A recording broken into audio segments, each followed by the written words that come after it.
ng administrasyon ang dumipensa kay Pangulong Rodrigo Duterte sa ipinatutupad na war on drugs. Pinabulaanan din nila na walang extrajudicial killings sa war on drugs. May detalye si Eden Santos. Hindi umano dapat ipagkamali ng mga kritiko ni Pangulong Rodrigo Duterte ang pahayag nito na marami pa ang papatayin sa war on drugs ng gobyerno. Sa harap ito ng pagbatikos ni Magdalo Party List Representative Gary Alejano sa naging pahayag ni Duterte sa pagtitipon ng League of Municipalities of the Philippines sa Manila Hotel nitong Martes na marami akong pinatay, marami pa, ngayong mag-uumpisa ako.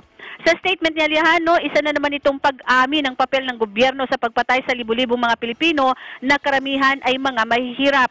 Anya, napakalupit ng ating gobyerno sa ating mga kababayan na kahit hindi pa napapatunayan na nagkasala ay pinapatay agad. Samantalang ang mga drug lords at supplier na nagpapasok ng droga sa bansa ay hindi maikulong.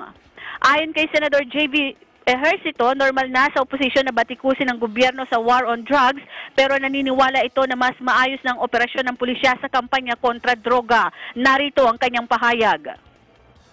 Siguro alam mo na si Presidente mahilig sa siguro just wants to show his serious in dealing with the drug problem, no? Siyempre napoprostrate na yung tao na kahit na nag-all out war na, ganun pa rin yung marami pa rin ang nasa droga.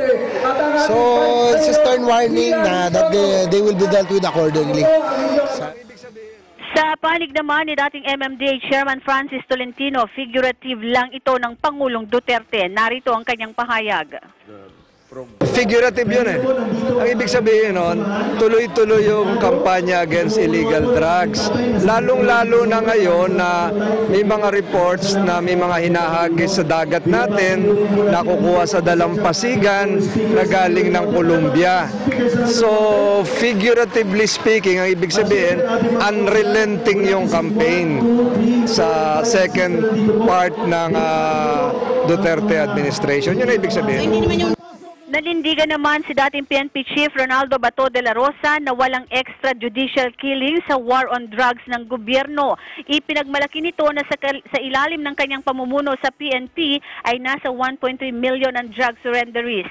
Narito ang bahagi ng pahayag. Noong pagpasok ng Duterte administration, nung inupakan natin ang problema ng droga, ito, dahil dito nag-surrender ang 1.3 million na mga drug offenders, mga pusher at user. Meron nahuli na 130,000 plus na mga drug offenders. At ito nagresulta sa pagbaba ng ating krimen, ng ating index crime volume by 49%. Nangunahan naman ni Davao City Mayor Sara Duterte ang caravan campaign ng hugpong ng pagbabago na isinagawa sa Amoranto Stadium sa Quezon City.